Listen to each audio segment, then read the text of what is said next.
of OCHA. Rebuilding Syria requires the mobilization of the entire international community. Yes, the lifting of sanctions is a welcome step, but it is not enough. Without adequate assistance, refugees and displaced persons will be unable to return home, and Syria will not be able to reconnect with development and prosperity. The A3+ calls all donors to honor their pledges and urges the international community to extend meaningful and sustained support to Syria. President, at this critical juncture, the A3+ reaffirms its unwavering support for Syria's sovereignty, unity, independence, and territorial integrity. We remain fully convinced that only a Syrian-led and Syrian-owned process, supported by genuine international solidarity, can pave the way toward realizing the aspirations of Syrian people for peace, for development, and for dignity. The A3+ stands ready to continue working alongside the Syrian people and with all partners to achieve this goal. I thank you. I thank the representative of Algeria for the statement. I now give the floor to the representative of Slovenia. Thank you, Mr. President.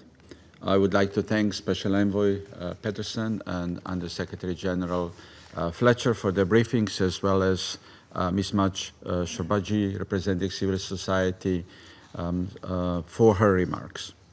I also extend warm welcome to the newly appointed permanent representative of Syria, Ambassador Olabi.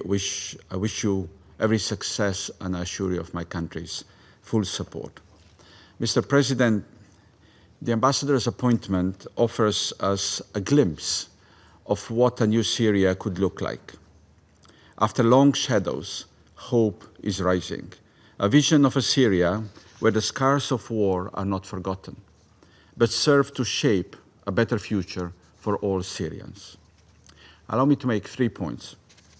First, the pain endured by the Syrian people over the past 14 years under Assad's rule has been immense. We understand deep frustration with the inaction of the international community. Yet while injustice is impossible to forget, it is time to try to look beyond that. Multilateralism ensures collective security where every country has a voice. As firm believers in this principle, we strongly support a renewed partnership, a reset between the United Nations and Syria, and stand ready to help make it a reality. Second, we acknowledge steps taken by the transitional authorities, including the current formation of the People's Assembly as a legislative body. Transparency and genuine inclusion, along with pluralism, remain essential for any lasting political transition, in line with Resolution 2254. In this regard, the full, equal, and meaningful participation of women must be guaranteed. We strongly condemn recent atrocities and sectarian targeting of civilians in Suwaida, Latakia, and elsewhere. Equal protection from the state, accountability, and transitional justice, in line with international standards, must be central to national efforts. Long-term stability also requires comprehensive security sector reform and credible disarmament, demobilization, and reintegration programs. We encourage the interim authorities to continue cooperation with the United Nations and civil society whose expertise will be crucial for a just and lasting peace. We welcome the roadmap between Syria, Jordan, and the United States aimed at resolving the crisis in Suweda province. We again urge all actors to respect Syria's sovereignty, territorial integrity, and unity, and to refrain from any actions that could escalate conflict or prolong human suffering. External military interventions risk destabilizing Syria and the wider region. This is in no one's interest. We join those who condemn the latest Israeli attacks on targets in Homs and Latakia.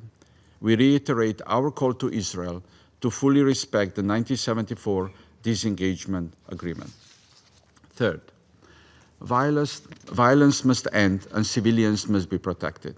We are deeply concerned by reports of sectarian violence and the implications of continuing hostilities and extensive damage on the prospects of recovery, particularly its disproportionate impact of women and girls. Continued efforts will help counter hate speech and the spread of disinformation, reduce polarization, and promote reconciliation and mutual understanding among Syria's diverse communities. And finally, urgent humanitarian needs are still a reality for millions of people. This year's devastating drought may increase the number of food insecure people. Remaining hostilities are driving further displacement. Among the most vulnerable are women and girls, who face an increased risk of gender-based and sexual violence in conditions of displacement, depravity, and insecurity. It is imperative that aid reaches all in need swiftly, safely, and without obstruction. We support the tireless efforts of the United Nations, especially Special Envoy Pedersen, whose role remains essential in supporting an inclusive, Syrian-led and Syrian-owned political process. We stand ready to work with Syria, this Council, and the international community to support a peaceful, stable, and prosperous future, one the Syrian people waited for so long and so rightfully deserve. Thank you. I thank the representative of Slovenia for the statement. I now give the floor to the representative of Pakistan. Thank you. Thank you, Mr. President. We thank Special Envoy Geir Pedersen and Under-Secretary General Tom Fletcher for their detailed complimentary briefings. Their updates highlight the immense challenges that Syria faces today. We also thank Ms. Shubarji for her statement, and we welcome the presence of the new permanent representative of Syria in the Council today, and also welcome the participation of Iran, Turkey, and Iraq in this meeting. Mr. President, Syria has endured more than a decade of devastating conflict and immense human suffering. Its people have borne the brunt of destruction, displacement, and hardship on an unimaginable scale. Mr. Pedersen rightly pointed to the massive legacy of conflict and civil strife, the imperative of economic and political stability driven by genuine inclusion and dialogue. And he also referred to external intervention by Israel, terming it unacceptable and that it must stop. And in this Council, we know very well how this issue of foreign interference intertwined with occupation has been a perennial problem and a key destabilizing factor that manifests itself across the situations in the Middle East. Mr. President, despite these challenges, the recent developments have provided a glimmer of hope for Syria. This opportunity must be seized, and the Council has a special responsibility here. We believe that the path ahead must be marked by political progress, economic recovery, security stabilization, and respect for Syria's sovereignty and territorial integrity. In this regard, first, it is essential that the political transition in Syria proceed in a smooth, credible, and inclusive manner.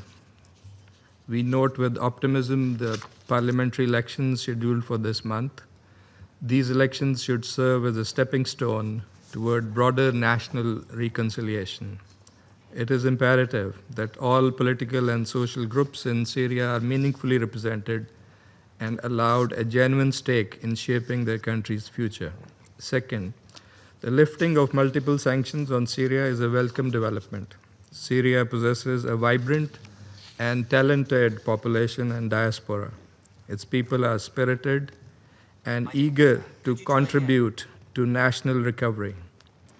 With the easing of restrictions, the conditions are ripe for investments in construction, technology, and other productive sectors. Such investments can serve as powerful engines for reconstruction, job creation, and economic revitalization, which are indispensable for durable peace. It is imperative that these opportunities are fully realized. Third, and related to the above, is the fact that Syria's stability is inseparable from the question of security, which remains twofold. On the one hand, the security situation in areas such as Suweda, the western coast, and the northeast remains fragile and demands a healing touch and action-oriented approach. We welcome the efforts by Syria, Jordan, and the United States aimed at stabilizing Suweda and the south of Syria. On the other hand, the persistent threat posed by terrorist groups continues to endanger not only Syria but the wider region. The presence of foreign terrorist fighters underscores the urgency of this challenge. These concerns must be addressed comprehensively through both political and security measures, including the implementation of the disarmament, demobilization, and reintegration reforms. Fourth, all forms of external aggression against Syria must cease, and the occupation of Syrian territory post 8 December 2024 must be reversed. The occupation of the Syrian Golan must also end in full compliance with international law and Security Council resolutions. The 1974 disengagement agreement should be strictly adhered to, and any new security arrangements must have the consent of the concerned parties and the endorsement of the Security Council. President, Syria's road to lasting peace and stability requires sustained international solidarity, unwavering respect for its sovereignty and territorial integrity, and tangible support to address its humanitarian and economic challenges. Pakistan stands in full solidarity with the brotherly people of Syria, and we will continue to support all efforts aimed at consolidating a sovereign, unified, inclusive, peaceful, and prosperous Syria. I thank you. I thank the representative of Pakistan for the statement. I now give the floor to the representative of France. Merci, Monsieur le Président. Je remercie tout d'abord l'envoyé spécial du secrétaire général, M. Geir Petersen, dont l'action toutes ces années doit être saluée et que nous remercions pour ses propositions d'aujourd'hui. Saluer également le secrétaire général adjoint des Affaires humanitaires, M. Tom Fletcher, qui nous rappelle l'urgence humanitaire, la nécessité d'y répondre, ainsi que vous, Madame Choubarji, importante voix de la société civile syrienne nouvelle. Je souhaite la très bienvenue à Monsieur le nouveau représentant de la Syrie à New York et je salue les représentants de l'Irak, de l'Iran et de la Turquie. Monsieur le Président, la Syrie vit un moment historique et le défi pour ce Conseil est simple. Comment l'aider? Comment se mobiliser autour d'elle alors qu'elle se relève d'une longue et terrible période de guerre civile et d'une période plus longue encore de tyrannie? Pour la reconstruction d'une Syrie réconciliée au service de la paix dans la région, l'ensemble de la communauté internationale doit apporter tout le soutien nécessaire. Telle est notre responsabilité. Ce défi a trois dimensions principales. D'abord, face à la situation sécuritaire en Syrie, il est crucial de rassembler nos forces avec celles de la Syrie afin de restaurer la paix civile et de protéger tous les Syriens sans distinction. Les violences ces derniers mois ont illustré l'ampleur des menaces au rétablissement de l'unité dans le pays et entre toutes les composantes de la société syrienne. Il y faut la volonté politique des autorités de Damas, fermeté face aux fauteurs de troubles, ouverture et inclusivité politique. Il y faut un esprit de justice. Le rapport de la commission d'enquête indépendante des Nations Unies sur les violences sur la zone côtière doit être la base de mesures de réparation. Il y faut de la constance pour que la justice transitionnelle contribue progressivement à panser les plaies du passé. La France salue chaleureusement la feuille de route conclue par la Syrie, la Jordanie et les États-Unis pour résoudre la crise dans le gouvernorat de Ceuta. Cette feuille de route constitue une première étape vers une désescalade que nous souhaitons durable. Nous en soutenons la mise en œuvre rapide sur le terrain. Une Syrie unie et stable implique aussi l'éradication de la menace terroriste. Nous appelons les autorités syriennes à intensifier la lutte contre toute résurgence des mouvements terroristes et débarrasser la Syrie de ce fléau qui la défigure. Seconde dimension, humanitaire et économique. Pour répondre aux besoins immenses de la population syrienne, il nous appartient d'apporter une aide humanitaire massive et d'aider à la relance de l'économie. Après les décennies de malheur et de destruction, la Syrie est, nous l'avons entendu, en grande difficulté économique. La souffrance est aggravée par le pire épisode de sécheresse que le pays ait connu depuis près de 40 ans. Face à cette situation critique, il est de notre responsabilité collective de faciliter l'acheminement de l'aide humanitaire partout sur le territoire. Nous avons entendu le sous-secrétaire général à cet égard. Nous saluons également l'action essentielle d'OCHA et du personnel humanitaire à la suite des violences à Ceuta. Il nous faut travailler aussi avec le HCR et nos partenaires à un cadre régional permettant à la Syrie de voir ses talents et ses forces vives revenir vers elle pour bâtir la Syrie de demain. Le retour des réfugiés des pays voisins en particulier doit être assuré pour les réfugiés eux-mêmes, pour la reconstruction de la Syrie, pour la stabilité de ses voisins. Au-delà, la population syrienne dispose de tous les talents pour reconstruire et relancer l'économie dynamique, capable de faire de la Syrie un pôle de prospérité et d'innovation rayonnant dans la région. La France lui apporte tout son appui pour mobiliser les capitaux publics et privés nécessaires. Nous avons d'ailleurs, à titre européen, levé les sanctions pour faciliter cette reconstruction.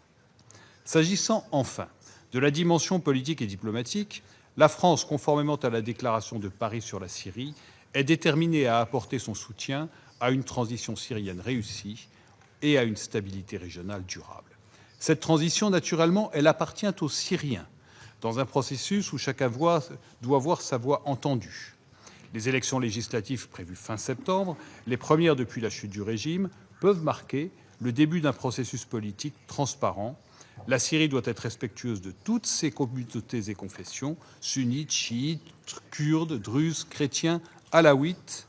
Les femmes doivent être actrices à parité et à part entière de la reconstruction de la Syrie nouvelle. Cette diversité a toujours constitué l'atout maître du pays. La France a accueilli le 13 février une conférence internationale qui a tracé avec les Syriens les principes et les objectifs du soutien international à leur pays. La France s'investit en faveur de ce processus de transition pacifique qui construira une Syrie nouvelle. Au plan régional et international, et j'en terminerai par là, la Syrie doit être pleinement intégrée à son environnement régional, par la construction avec le Liban d'une relation nouvelle, fondée sur l'égalité et le respect mutuel, en rupture avec des décennies toxiques. Par la recherche de la paix avec Israël, Israël qui doit mettre fin aux bombardements et activités militaires dans le pays et se retirer de la zone du Golan, et qui doit saisir l'occasion historique que constitue une Syrie désireuse de pacifier ses relations avec ses voisins. Monsieur le Président, la présence du président Chara à New York la semaine prochaine doit être l'occasion pour le secrétaire général et l'ONU de définir avec lui la nouvelle présence de l'ONU au service de l'unité, de la souveraineté, de la paix, de la réconciliation, de la démocratie et de la reconstruction de la Syrie. Je vous remercie. I thank the representative of France for the statement. I now give the floor to the representative of Greece. Thank you, Mr. President. And let me thank Special Envoy Peterson and Undersecretary General Tom Fletcher for their insightful briefings. I thank Mrs. Djourbaji, for highlighting the importance of women's participation in Syria's recovery. I also acknowledge the presence of the new Syrian ambassador, Mr. Ibrahim Olabi. Mr. Olabi, we welcome you to the Council as you strive for a new Syria at the UN. Mr. President, I want to highlight 3 points today. First, the vision of a new Syria will only be realized once a truly inclusive political transition has been achieved. Syria is a country of a tremendous wealth, a wealth that lies in its ethnic, religious, and cultural diversity. After years of suffering, all Syrians deserve a country in which they feel protected, safe, and included. In this context, we took careful note of the announcement of the selection of 2/3 of the country's legislative council by regional electoral committees. New legislative structures need to ensure democratic legitimacy and a fair representation for all. We regret the security conditions that led to the suspension of the electoral process in the Druze-dominated Shweida and the Kurdish-controlled governorates. We expect the political transition to include all Syrians, Muslims, Christians, Druze, Kurds, and importantly, women. It is clear that only if all religious and ethnic groups feel safe and politically represented can Syria move forward in its path for reconciliation, social cohesion, and economic development. It is encouraging in this regard that Syria's transitional president met with the Patriarch of Antioch last month, the leader of a community which has suffered a lot, especially in the Mar Elias Church terrorist attack this summer. Which brings me to my second point. Syria's volatile security landscape must be properly addressed, especially as the terrorist threat persists. Perpetrators of violence, regardless of affiliation, must be brought to justice in line with international norms. We welcome the roadmap agreed by Syria, Jordan, and the US on restoring stability in Shweida, expecting full accountability. Similarly, the report of the UN Commission of Inquiry on violations committed against civilians in coastal and western central Syria earlier this year must be followed up. We urge the interim authorities to do so. Equally, we hope that genuine progress on the implementation of the March agreement between Damascus and the SDF will be made possible. This in the context of wider efforts to assure safety and inclusivity for all Syrians. All regional actors must respect international law, refraining from incitement, threat, or the use of force, as well as malign influence or interference. Third, Syria needs to rebound as its economy is currently in disarray and humanitarian needs remain urgent. Aware of the challenges on the ground, the EU was swift in lifting sanctions in line with a gradual and reversible approach. It also introduced new listings under the EU Global Human Rights Sanctions regime, targeting those responsible for serious human rights abuses. Syria needs to be rebuilt for the refugees and to return home, involving the diverse and wealthy Syrian diaspora to this end is necessary. In this sense, we reaffirm Syria's unity, independence, sovereignty, and territorial integrity, urging all to respect it fully. Mr. President, With the 80th session of the United Nations General Assembly now upon us, Syria stands at crossroads.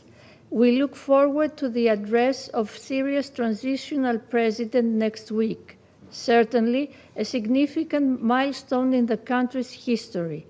We will remain hopeful, but also vigilant, especially about a new Syria, which is inclusive for all and free from foreign interference. Greece stands at the side of the Syrian people and the United Nations along this path. Thank you. I thank the representative of Greece for the statement. I now give the floor to the representative of China. 谢谢主席，我感谢裴凯如特使和 Fletcher 副秘书长的通报，认真听取了民间社会代表乔尔巴吉女士的发言，欢迎叙利亚、伊朗、伊拉克、土耳其的代表出席今天的会议。中国和叙利亚是友好国家，中方始终致力于发展面向全体叙利亚人民的友好关系，从不干涉叙利亚内政，尊重叙利亚人民的选择。当前形势下，国际社会要向叙利亚提供建设性帮助，推动叙利亚早日恢复和平稳定。叙利亚临时当局应该采取切实措施，积极回应国际社会的关切。我讲3点：第一，坚定推进包容性政治过渡。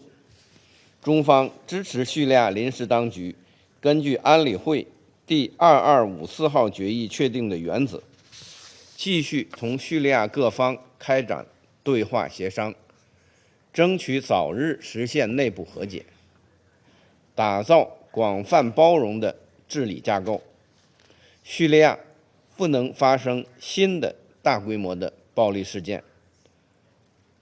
叙利亚各群体的声音应当得到认真的倾听，权利应当得到充分的尊重，安全应当得到同等的保护。叙利亚将举行临时人民议会选举，联合国可为此提供协助。第二，坚决打击一切形式的恐怖主义。外国恐怖作战分子在叙利亚活动猖獗，叙利亚境内的反恐形势依然严峻。恐怖分子一日不除，叙利亚就一日难回正常发展道路。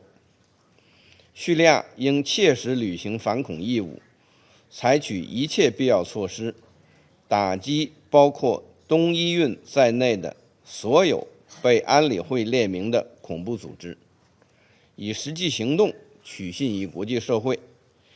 在反恐问题上，必须坚持零容忍，绝不能搞包庇、纵容，甚至政治利用。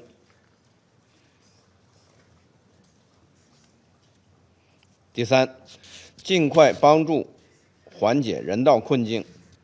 国际社会，特别是传统捐助方，应当加大人道投入，为叙利亚人道行动提供充足的资金支持。叙利亚各方要履行国际人道法义务，确保不受阻碍的人道准入，保障人道工作人员的安全，为联合国人道行动提供便利。相信在国际社会的帮助下，叙利亚人民终将渡过难关。主席，国际社会在处理叙利亚问题时，应当始终遵守一条基本原则，那就是叙利亚的主权、安全和领土完整必须得到各方的充分尊重。我们呼吁以色列停止对叙利亚的军事行动，立即从叙利亚领土撤出。作为中东国家的战略伙伴，中方愿同国际社会一道，继续为推动叙利亚实现长治久安、中东地区恢复和平安宁发挥建设性作用。谢谢主席。I thank the representative of China for the statement, and I give the floor to the representative of United Kingdom. Thank you, President. And thank you, Special Envoy Pedersen and USG Fletcher for briefing us today. Thank you too, Ms. Chorbachi, for your powerful testimony, which outlined the horrific toll the former regime had on your family and on the families of so many Syrians. The UK stands with you as you build a better future. I'd also like to take the opportunity to welcome to the Council the new Syrian permanent representative, and the UK looks forward to working with you in support of Syria's political transition and economic reconstruction. President, I'll make 3 points. First, the Syrian government has made progress in seeking to foster genuine national reconciliation and in laying the foundations for state institutions that work for and represent all of Syria. This includes recent steps towards holding indirect elections for the People's Assembly and the efforts of the Supreme Electoral Committee to consult across Syria and guarantee at least 20% of electors are female.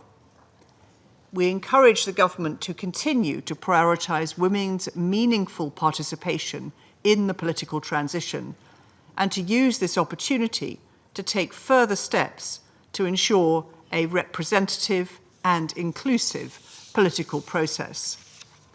We also encourage further concrete progress in the negotiations between the Syrian Democratic Forces and the Syrian government to build towards a unified and more secure Syria. Second, we reiterate our call on Israel to refrain from actions that risk destabilizing Syria and to respect Syria's sovereignty and territorial integrity. The UK welcomes the ongoing engagement between Syria and Israel. Dialogue and diplomacy, not military action, will help achieve a more peaceful future for both countries and for the region. Third, we acknowledge the progress made on aid access in Sueda, which USG Fletcher described for us, but call on parties to focus on a solution for peace. 180,000 people remain displaced in southern Syria with significant humanitarian needs. We urge prioritizing restoration of critical infrastructure, such as water and electricity, as soon as possible. Likewise, as the new school year starts, we urge the government to assist those displaced to return home so that children can continue their schooling at this critical moment. We welcome the efforts of Syria, Jordan, and the United States in developing a roadmap to address the crisis in Sueda and stabilize southern Syria. President, next week, we will see the historic visit of President al-Shara to the United Nations, where we look forward to hearing more details on his vision for a secure and prosperous Syria that delivers for the rights and needs of all Syrians. We reiterate the importance of this Council taking the necessary measures to bolster Syria's economy, including reforming UN sanctions. The UN can also play a crucial role in supporting Syria's transition, and in this regard, we look forward to hearing from the Secretary-General on his recommendations for the UN's future role and footprint in Syria. I thank you. I thank the representative of the United Kingdom for the statement. Excuse me. I shall now make a statement in my capacity as the representative of the Republic of Korea. I thank Special Envoy Patterson and USG Fletcher for their informative briefings, and I also take this opportunity to express my sincere appreciations to Ms. Chorbazi for sharing compelling stories. We hope Ms. Chorbazi's intervention today serves as a fresh reminder that ensuring inclusivity in economic recovery is also an imperative goal that should not be obscured because of security developments let me briefly touch upon the following 3 points. First, noting that this week's election were postponed, we call on Syria to exercise utmost caution in holding any further election that may lead to a divided Syria. Since the fall of the Assad regime, Council members have repeatedly called for a parliamentary election as a means to form a full government with a democratic legitimacy. As a member state with a history of holding its first elections under the auspices of the UN, we can also resonate with the Damascus aspirations to hold a national elections as soon as possible. Yet, the Korean Peninsula's painful history tells that having an election just in part of that country carries a significant risk of fragmentation, in addition to possible tragic military confrontation between nationals. An inclusive transition should be understood not as a formality, but as a nuanced and comprehensive process. In this regard, we call on Damascus to focus on creating a conducive environment for nationwide elections, including the finalization of SDF integration talks and announcing a clear plan to conduct future elections. Second, all foreign intervention and occupation should be halted immediately. While the security talks between Syria and Israel have given the international community a glimmer of hope amidst the ever-worsening regional security landscape, IDF airstrike and ground incursions in recent days gives little optimism for a better tomorrow. Respecting other countries' territorial integrity is the basic tenet of international relations, and all hostilities violating Syria's territorial sovereignty must stop.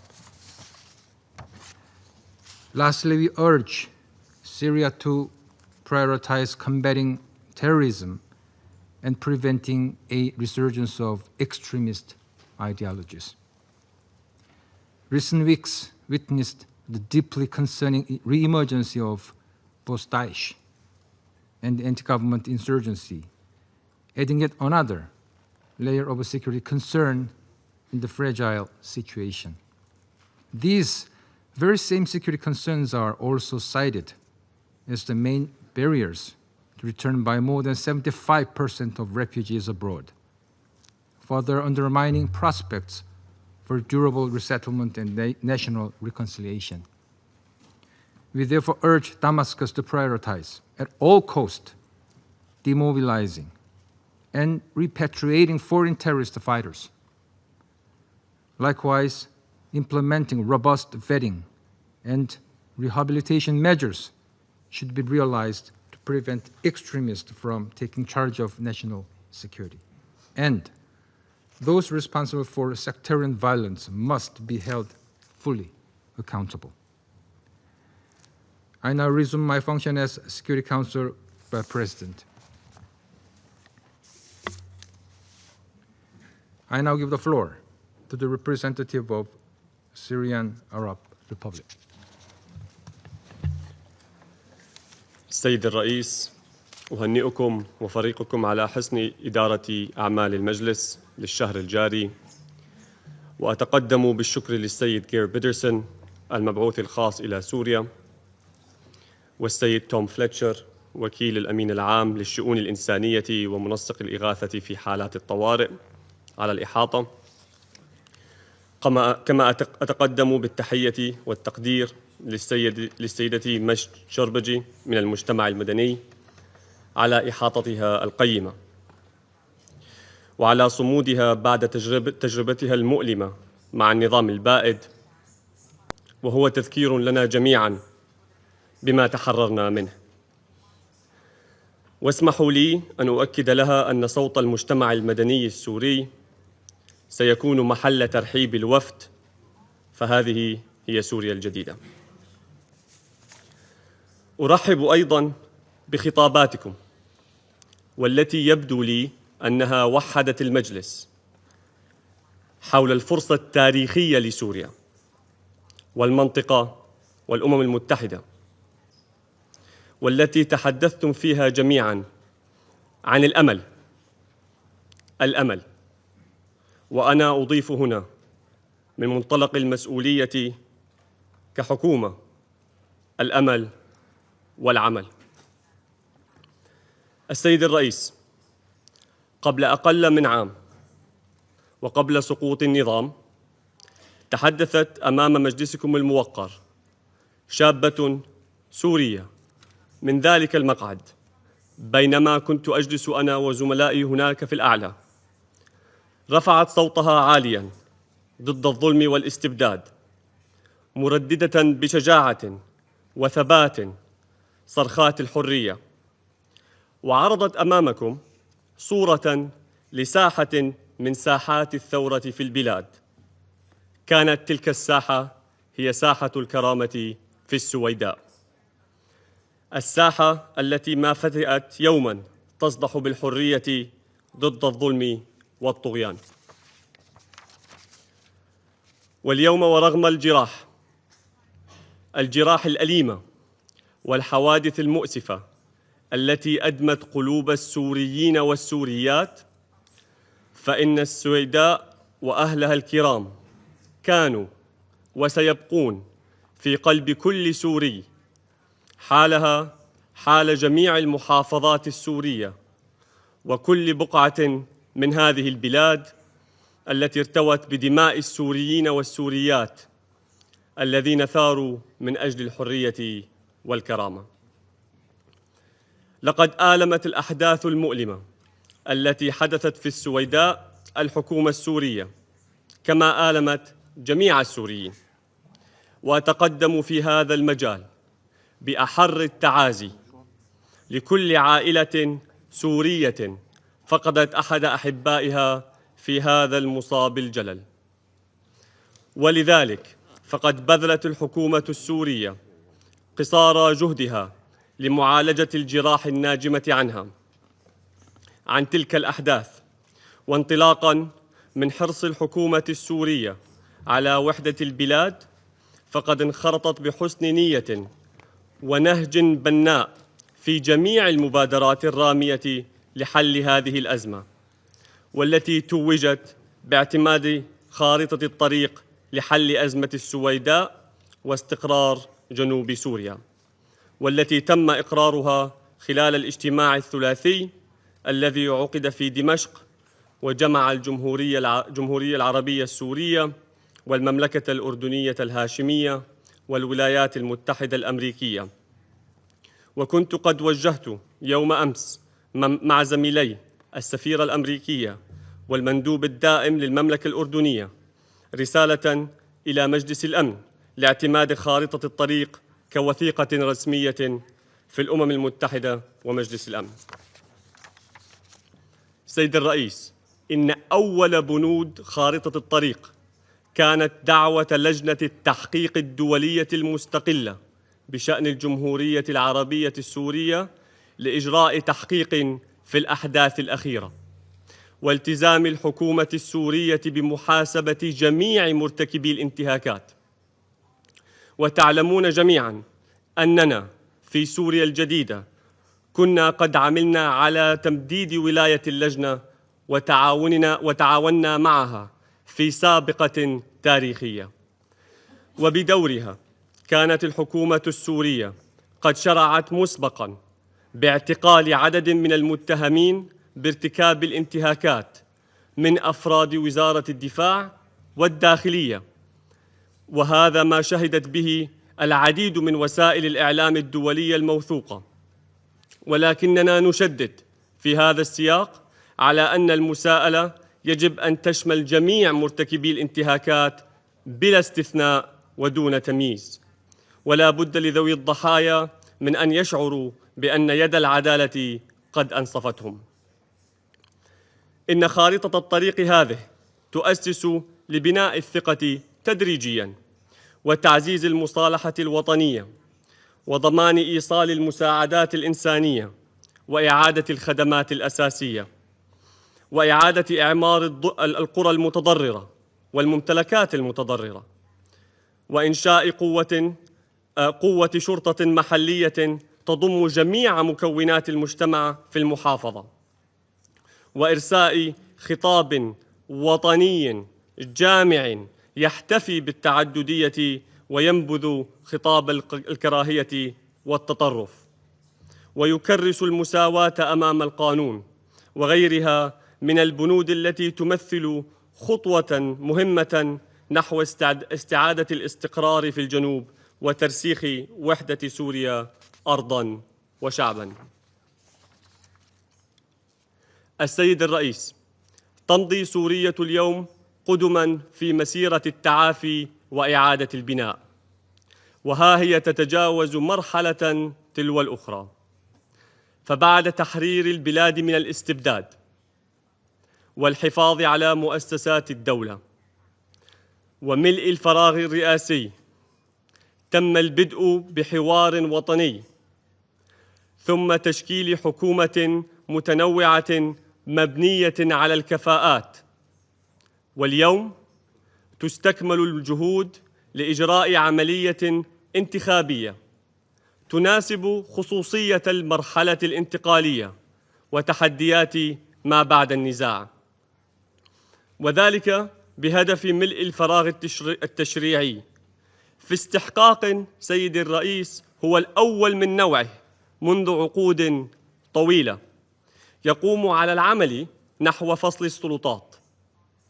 ونرحب في هذا السياق بالاتفاقات بين اللجنة العليا للانتخابات وعدد من منظمات المجتمع المدني، حيث وضعت الحكومة نصب أعينها أن تكون هذه الانتخابات فرصة حقيقية ليشارك السوريون والسوريات في صياغة مستقبل البلاد. لقد شددت المراسيم الناظمة للعملية الانتخابية على تمثيل جميع المكونات السورية وضمان مشاركة الفئات الأكثر هشاشة وتمثيل المرأة بنسبة لا تقل عن 20% في قائمة الهيئة الناخبة، وفتحت الباب واسعاً أمام الرقابة القضائية والرقابة الإعلامية وصولاً منها إلى دعوة المنظمات الدولية والبعثات الدبلوماسية للاطلاع على العملية الانتخابية. إن سوريا تؤمن بأن هذه الانتخابات رغم كل الصعوبات ورغم كل التحديات ستكون خطوة أولى على طريق ترسيخ السلم الأهلي وبناء المؤسسات التي تمثل السوريين والسوريات بحق وتجسد تطلعاتهم. ولا تكتفي الحكومة السورية بالخطوات السياسية فحسب، بل تحث الخطى وتبذل جهوداً كبيرة للارتقاء بالواقع الاقتصادي، إذ تم توقيع عشرات الاتفاقات مع الدول الشقيقة والصديقة ومذكرات التفاهم مع مختلف الشركات الدولية والعالمية. وكذلك يتكاتف السوريون حول العالم ويستنهضون طاقتهم في حملات مجتمعية سخية لدعم جهود التعافي بعد سنوات طويلة من الظلم والمعاناة. الزميلات والزملاء، إن سوريا تدين وبأشد العبارات الاعتداءات الإسرائيلية وتجدد مطالبتها مجلس الأمن بالتحرك الفوري لإدانة هذه الاعتداءات ومنع تكرارها، وإلزام سلطات الاحتلال الإسرائيلي بسحب قواتها من الأراضي السورية التي توغلت فيها على مدى الأشهر الماضية وإنهاء احتلالها للجولان السوري وفق قرارات الأمم المتحدة ذات الصلة، وفي مقدمتها القرارات 242 و383 و497. السيد الرئيس، لا تزال الجهود المنتظرة من المجتمع الدولي لتحقيق نقلة نوعية على المستويين الإنساني والتنموي دون المستوى المأمول، إذ لا زال الكثير من السوريين، وكما تشير الأرقام التي سمعناها قبل قليل، يعانون جراء الافتقار الشديد للخدمات الأساسية والتحديات الناجمة عن الآثار الخطيرة والكارثية لتغير المناخ وموجة الجفاف الأسوأ منذ 3 عقود، والتي تحرم السوريين من احتياجاتهم الأساسية من المياه وتهدد بشكل جدي الإنتاج الزراعي والأمن الغذائي، ناهيك عن التلوث الكبير بمخلفات الحرب القابلة للانفجار وللألغام التي تشكل عائقاً كبيراً أمام عودة اللاجئين والمهجرين واستصلاح الأراضي الزراعية.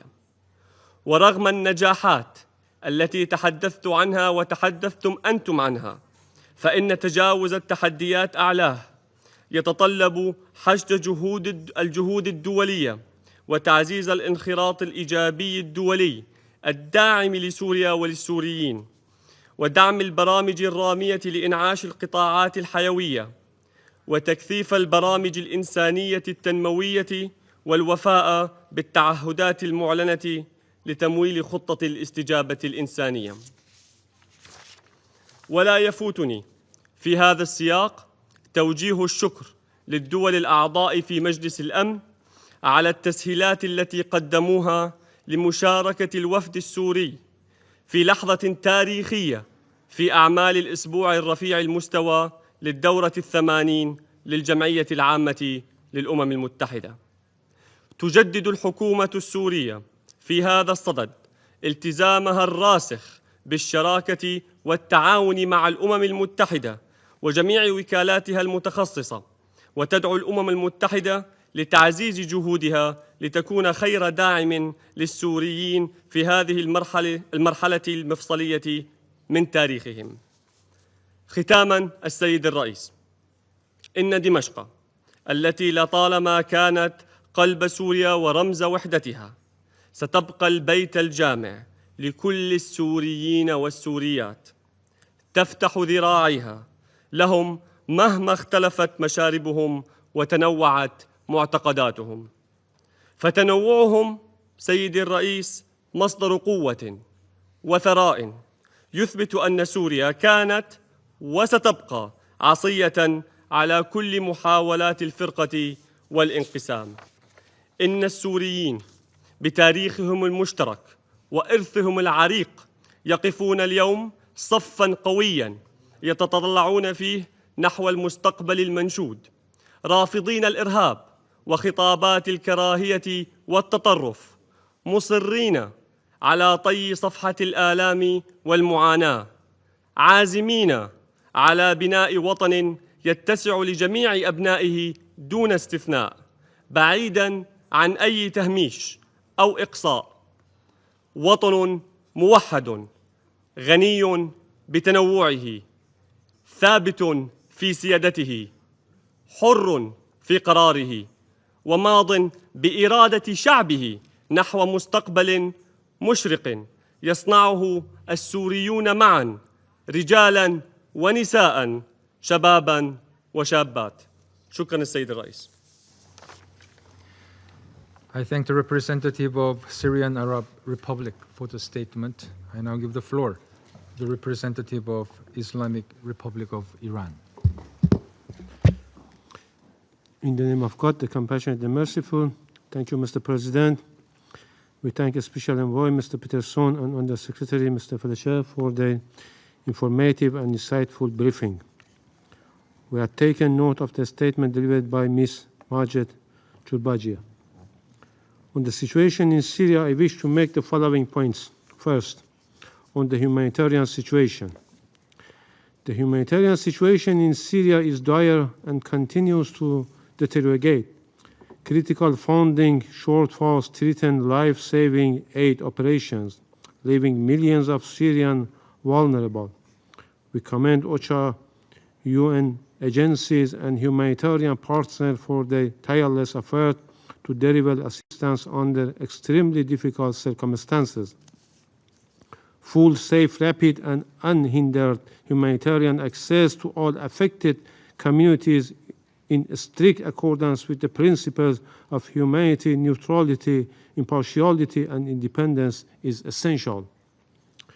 Beyond the urgent need for humanitarian relief, Syria continues to confront profound economic challenges and an escalating food crisis, inflation, devastated infrastructure, broken supply chain, energy shortage, and recurring drought threaten the very survival of millions. These hardships are the direct result of years of unilateral coercive measures imposed in Syria, measures that are illegal, illegitimate, and in blatant violation of the Charter of the United Nations. These illegal measures gravely hinder recovery, obstruct reconstruction, and exacerbate the suffering of the Syrian people. They must be lifted in their entirety without condition to allow Syria to rebuild its economy, restore livelihood, and enable the safe and dignified return of refugees and internally displaced persons. Sanctions must never be used as instrument of political coercion or interference in Syrian internal affairs. Second, on the security situation. The ceasefire arrangement remains fragile, while insecurity persists in Sueda and other regions. Terrorist groups such as Daesh, Al-Qaeda, and affiliated foreign terrorist fighters continue to destabilize Syria and the wider region, seriously undermining regional and international peace and security. The Security Council must also not ignore the ongoing destabilizing and aggressive action of the Israeli regime in Syria. Iran emphasized that all foreign occupation must end. Israel's act of aggression, including repeated airstrike against Syrian territory, constitute flagrant violation of international law and the Charter of the United Nations. The Council must not remain silent on these violations. Third, on the political process.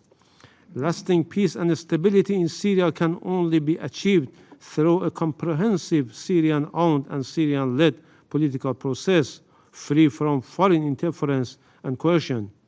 This process must be genuinely inclusive of all communities. Excluding key groups would only deepen graveness, undermine legitimacy, and risk destabilizing an already fragile situation.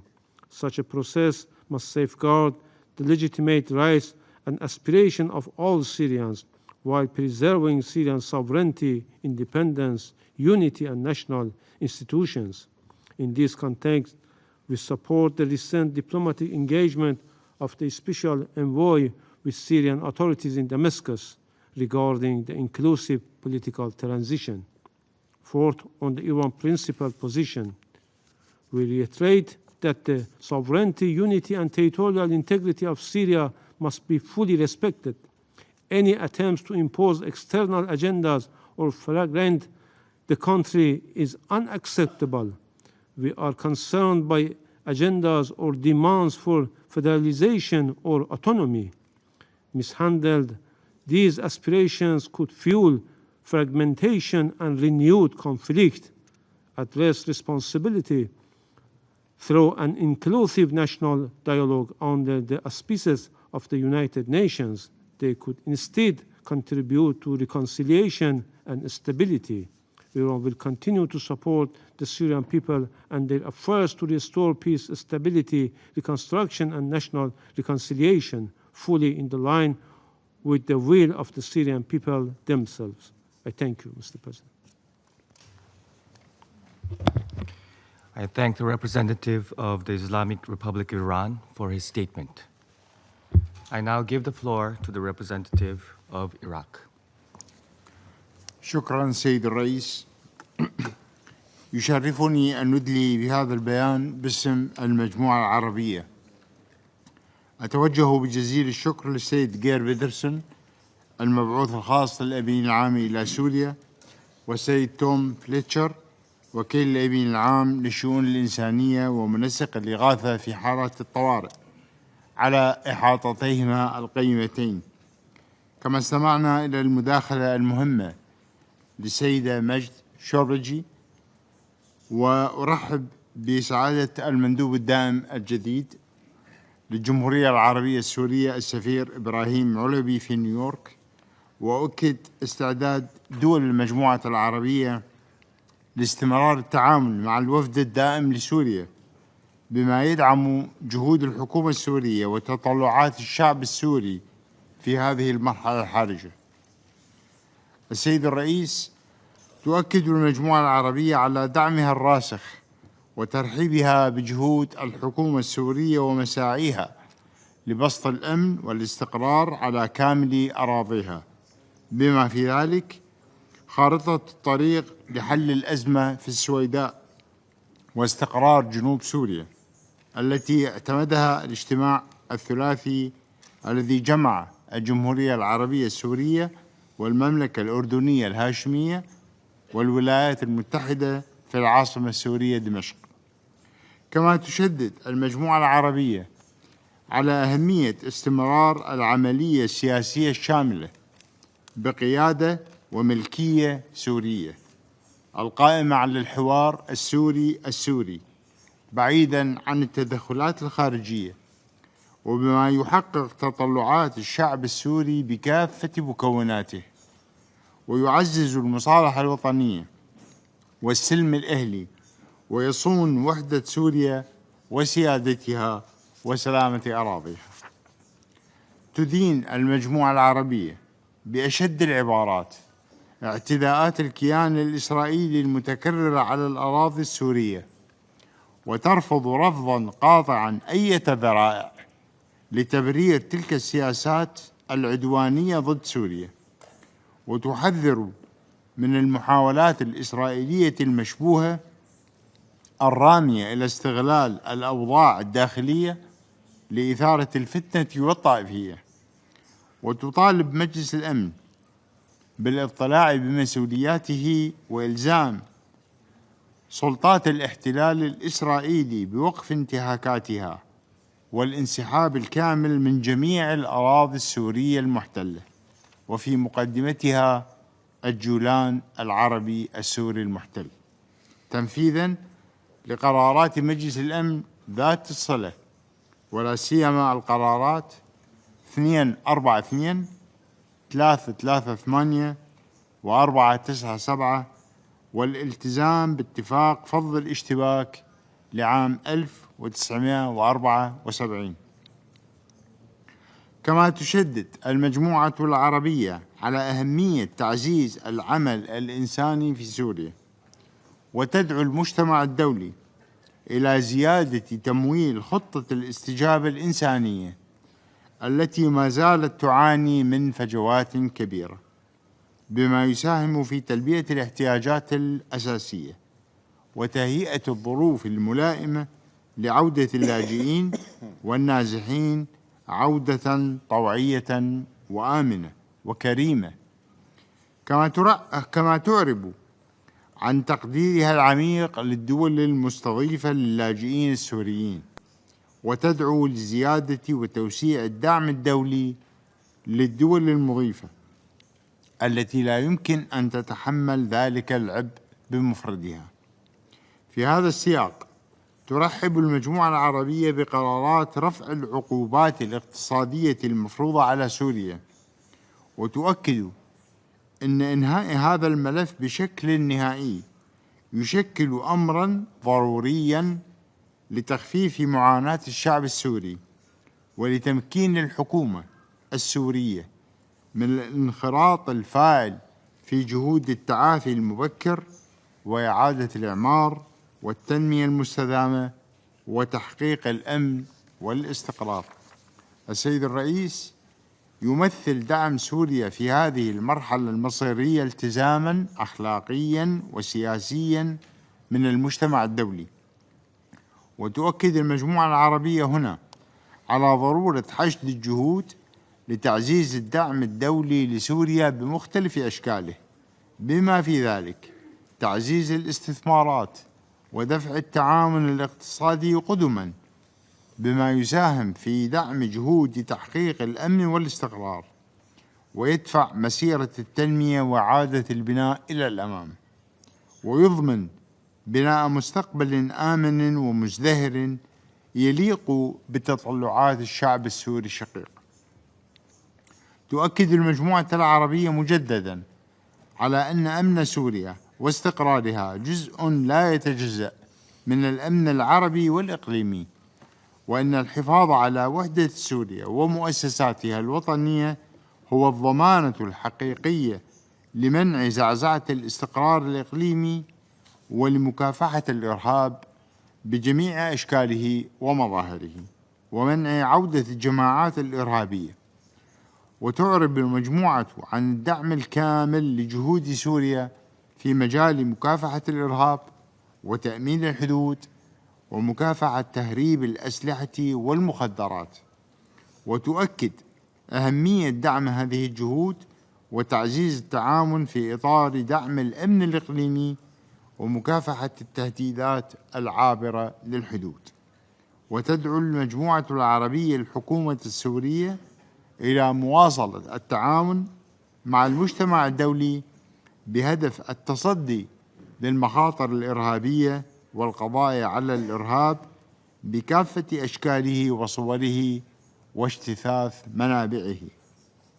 وفي الختام، تجدد المجموعة العربية تأكيد تضامنها الكامل مع الجمهورية العربية السورية ودعوتها المجتمع الدولي لتعزيز التعاون وحشد الجهود واستثمار الفرصة السانحة لدعم الشعب السوري في مسيرته نحو السلام والاستقرار والتنمية.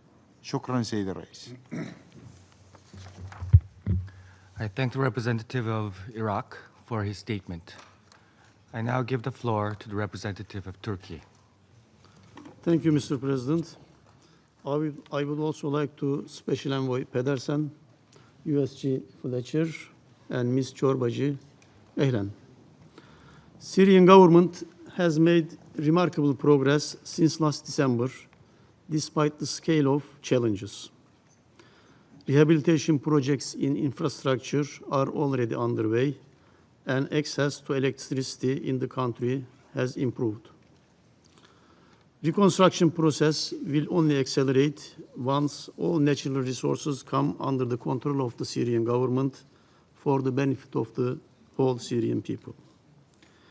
We are encouraged to observe that Syria's engagement with the international community is advancing on a steady and constructive path. Participation of the Syrian president in the UN General Assembly during High-Level Week will be of enormous importance in reinforcing this engagement. Turkey will continue to support lifting of all sanctions as the Syrian government pursues its reconstruction agenda. Mr. President, the new period in Syria requires sustained efforts to ensure peace and stability on the basis of its territorial integrity and unity. A Syria that has reestablished its sovereignty, territorial integrity, and stability is also key to preventing wider security risks. Empowering the Syrian government is essential to achieving this goal. From the outset, Turkey has facilitated mobilization of regional and international efforts to engage with the new government. It is important not to lose sight of the need to secure stability and security. Syrian government is committed to improving the safety and security of the country of all its people, and this should be supported. In this regard, we welcome the roadmap announced by Syria, Jordan, and the United States with the objective of preserving calm, ensuring stability, and preventing renewed conflict in Sueda province. Turkey will support initiatives that promote peace, security, and stability for all components in the Syrian society. But it is also essential for Israel to reconsider its policy of aggression, of keeping Syria weak and fragmented, and to recognize that Syria's stability also serves for the security of all in the region. Mr. President, recent developments have also underscored the importance of a comprehensive and transparent political transition process supported by all segments of society. We hope that the upcoming People's Assembly elections will contribute to this end. It is equally important that Syrian government assume control in the northeast, including camps and detention centers. These would create the conditions for enhanced regional cooperation toward the definitive defeat of Daesh terror organization. International community should rely on the Syrian government to lead a credible, effective, and accelerated repatriation process from the camps. Establishment of a centralized administration, a national army, is indispensable for the unity and stability. National security must be ensured through a unified military under a single central authority-led chain of command. It is also noteworthy that the Syrian government's capacity to counter Daesh has been significantly reinforced over the past 9 months.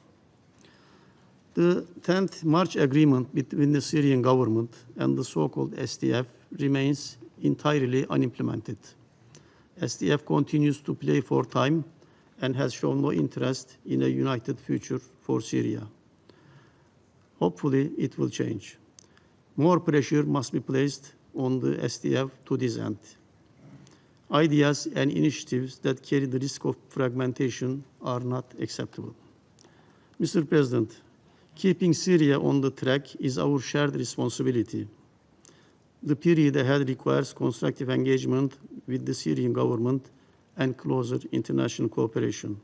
Turkey will remain fully committed to this vision. Thank you. I thank the representative of Turkey for the statement.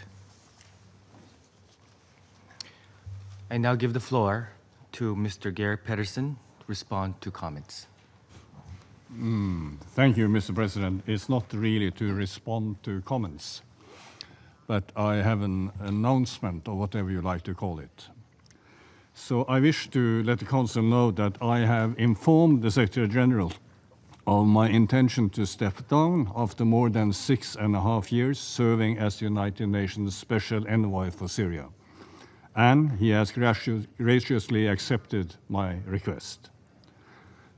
Firstly, let me say, and let me really underscore this, I am, and I believe we all are, deeply indebted to and profoundly grateful to the Syrian people who have shown extraordinary courage and humanity throughout these years.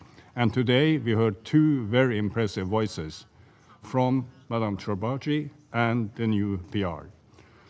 And I'm going to miss listening to that. But as my family and colleagues know, it has been my intention for quite some time to move on for personal reasons after a long period of service.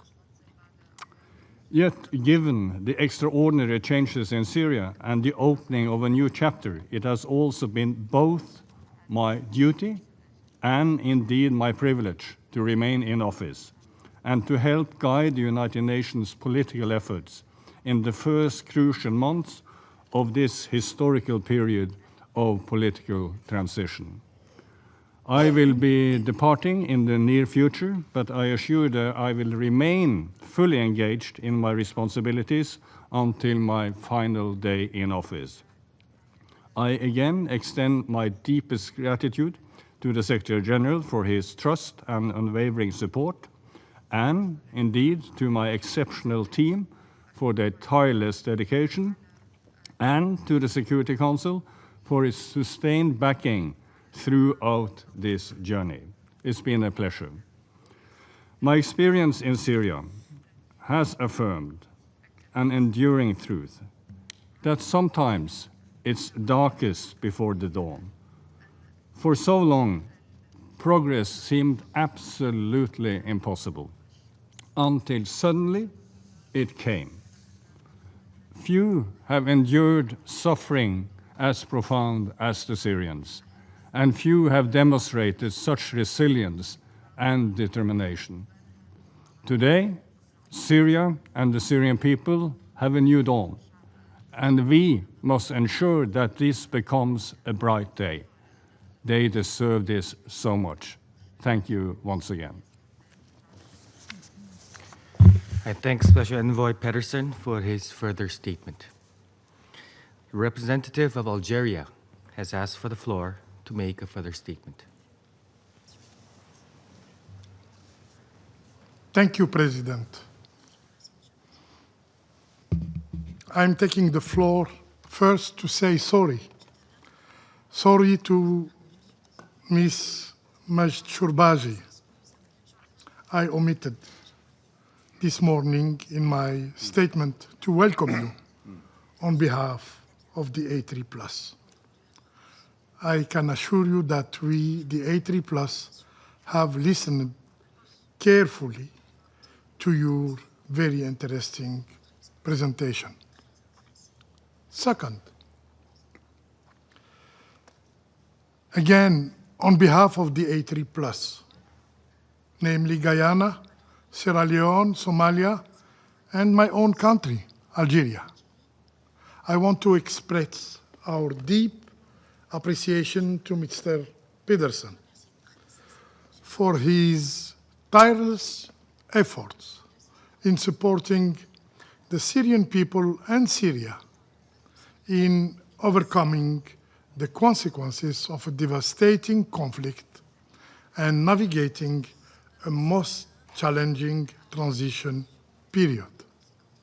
His professionalism, his commitment, and his dedication have been invaluable throughout this journey, and we wish him all the best. Looking ahead, we hope that the new Special Envoy will bring renewed momentum to the role of the United Nations in Syria and help unite all efforts toward a single objective: support Syria and its people.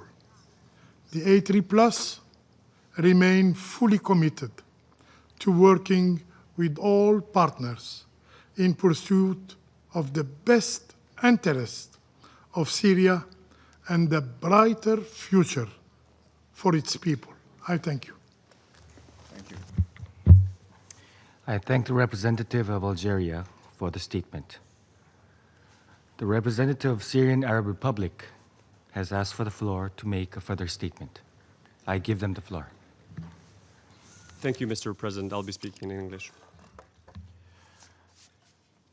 On December 7th, both Mr. Pedersen and I were together in Doha when we've received the news that the regime has fallen. Being a special envoy for any conflict, let alone one that we Syrians know, is no easy job. I think everyone around this council can agree with me on this point. This is perhaps not unique to Syria, but Syria has presented incredible challenges for all the envoys that were bestowed with such a big responsibility. But what perhaps is unique to the Syrian situation in Mr. Envoy's departure is that he departs on a note of hope, on a success story, on a hopeful story, on well wishes for millions of Syrians that he endured so much criticism and to be able to serve. I wish him and his family, who I'm sure endured equally as much during that period, all the best. And we look forward, Mr. President, in engaging with the Secretary General and all of you in working with his successor in a way that preserves Syrian sovereignty and fulfills the aspiration of the Syrian people. I thank the representative of Syrian Arab Republic for the statement. I believe I can express the Council's gratitude for Mr. Patterson's service during these challenging times.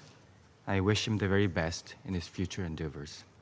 The Council will continue to work with him until the completion of his mission and stands ready to cooperate with his successor in supporting Syria and the Syrian people in their inclusive transition. There are no more names inscribed on the list of speakers. The meeting is adjourned.